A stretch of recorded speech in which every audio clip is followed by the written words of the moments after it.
مجھے تو کبھی کبھی ایسا لگتا ہے کہ ہم شریعت کو اپنی مرضی کے مطابق استعمال کرتے ہیں. جہاں ہمیں یہ لگتا ہے کہ ہاں شریعت کا یہ حکم میرے فیور کا ہے، میرے مطلب کا ہے، ہم اسے لے لیتے ہیں، اور جہاں یہ لگتا ہے یہ بڑی بھاری چیز ہم چھوڑ دیتے ہیں. میرے سسرال میں میری بیوی کے باپ کی پراپرٹی میں میرا حق ہے، میں سینہ تان کے جاؤں گا اور اپنے سسر سے کہوں گا میرا حق مجھے دے دو. اور جب میں اپنی بیٹی کی شادی کروں گا تو یہ سوچ کر کے کروں گا کہ اب تو گئی تو تیرے ساتھ تیرا حق بھی گیا. لینے کی بات آتی ہے ہمارا معیار کچھ اور ہوتا ہے، دینے کی بات آتی ہے ہمارا معیار کچھ اور ہوتا ہے. یہ بھی ظلم ہے میرے بھائی. ایک انچ زمین بھی اگر آپ نے کسی کی ہڑپی ہے تو یہ بھی ظلم ہے. کاروبار میں آپ نے جھوٹ بول کر کے، بے ایمانی کر کے، دھوکہ دے کر کے، اپنے کسٹمر سے فراڈ کر کے آپ نے پیسے کمائے، یہ بھی ظلم ہے. اور ظلم کی جتنی قسمیں ہیں وہ سب کی سب اللہ تعالیٰ کے ہاں پکڑ ہوگی اس کی، اور ہمیں اللہ کے حساب دینا پڑے گا. اور صرف ظلم کے ذریعے عذاب نہیں آتا، ظلم کا سپورٹ کرنا، ظلم کی تائید کرنا، ظلم کا ساتھ دینا، اس سے بھی اللہ کا عذاب آتا ہے. اللہ نے فرمایا سورہ ہود کے اندر وَلَا تَرْكَنُوا إِلَى الَّذِينَ ظَلَمُوا فَتَمَسَّكُمُ النَّارُ، ظالموں کا ساتھ مت دو ورنہ اللہ کا عذاب تمہیں بھی آ کر گھیر لے گا، جہنم میں تمہیں بھی جانا پڑے گا. تو ظلم اللہ کیا معاف نہیں ہوگا، ظلم بھی عذاب کی ایک وجہ ہے. ربیع الاول کا مہینہ چل رہا ہے. ہمارے بہت سارے بھائی ہمارے بھائی ہیں، اور ابھی بنارس سے 100 کلومیٹر دور ایک جگہ ہے مچھلی شہر جونپور میں ایک علاقہ ہے. ربیع الاول کا پروگرام تھا، ہمارے بریلوی بھائیوں نے ہمیں دعوت بھی دی تھی، بلایا تھا. وہاں بھی میں گیا، اللہ کے رسول کی سیرت بیان کر کے آیا ہوں.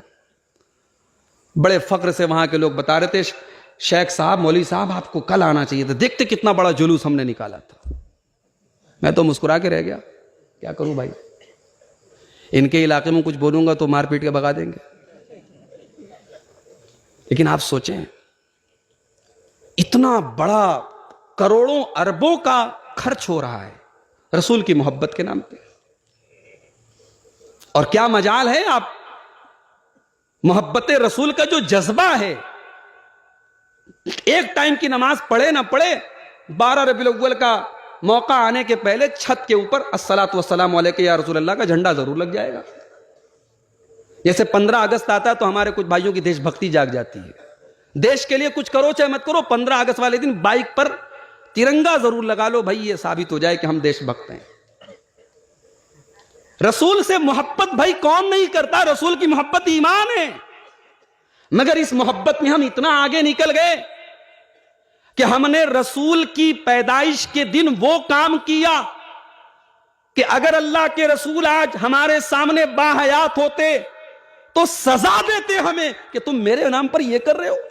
کہیں کیک کاٹی جا رہی ہے، کہیں ڈی جے بج رہا ہے، کہیں ناچ گانا ہو رہا ہے، کہیں بے پردگی ہو رہی ہے، کہیں بے حیائی ہو رہی ہے.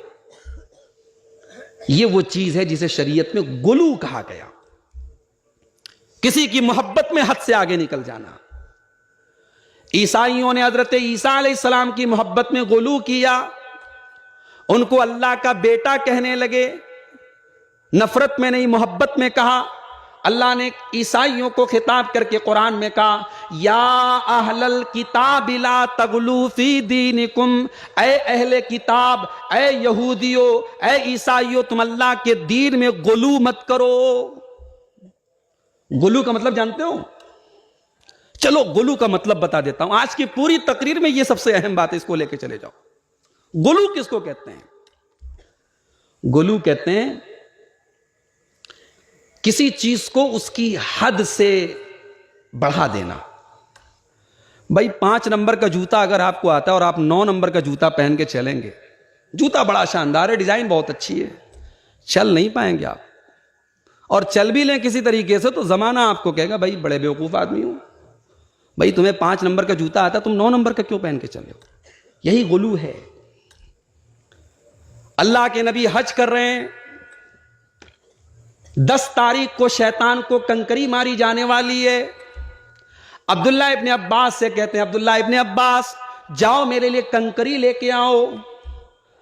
ابن ماجہ کی روایت ہے, نسائی کی روایت ہے, عبداللہ ابن عباس کہتے ہیں میں چنے کے برابر چھوٹی چھوٹی کنکری لے کر کے آیا اور اللہ کے نبی کے ہاتھ میں رکھ دیا. نبی نے کنکریوں کو دیکھا, آپ نے فرمایا بِأَمْثَالِ هَؤُلَاءِ, اے عبداللہ تم نے بڑا صحیح کام کیا ہے, یہ بالکل صحیح تم کنکری لے کے آئے ہو, اتنی ہی بڑی کنکری سے شیطان کو مارنا ہے. اچھا ایک بات بتاؤ, مینا میں جو کنکری مارتے ہیں ظاہر ہے وہ ایک علامت ہے, ایک نشانی ہے, کوئی ایسا تھوڑی ہمارے سامنے شیطان کھڑا اور اسے مار رہے ہیں. وہ شیطان کو ذلیل کرنے کا اللہ تعالیٰ نے ایک طریقہ بنایا ہے, کوئی ایسا تھوڑی کہ شیطان کھڑا اور ہم اس کو مار رہے ہیں. تو اگر ہم اس کو چنے کے برابر کنکری سے مارے ہیں اور اسے ہم جو ہے ادھا اینٹا کھینچ کے مار دیں, بڑا والا اینٹا کھینچ کے مار دیں, پتھر کھینچ کے مار دیں, جوتا کھینچ کے مار دیں, بھئی مقصد تو سیم ہے نا, شیطان کو ذلیل کرنا ہے, تو مقصد تو پورا ہو رہا ہے. مگر نہیں, غلو یہی ہے.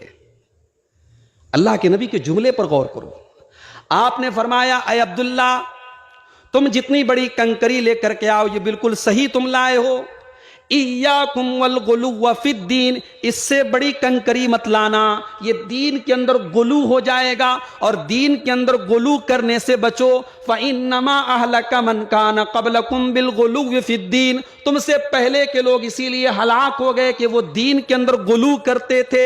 پتہ یہ چلا کہ اگر میرے نبی نے ایک چنے کے برابر کنکری مارنے کا حکم دیا ہے تو اتنی بڑی کنکری مارنا بھی غلو ہے. اگر میرے نبی نے جتنی بڑی کنکری مارنے کا حکم دیا اتنی ہی بڑی کنکری ہمیں مارنا ہے.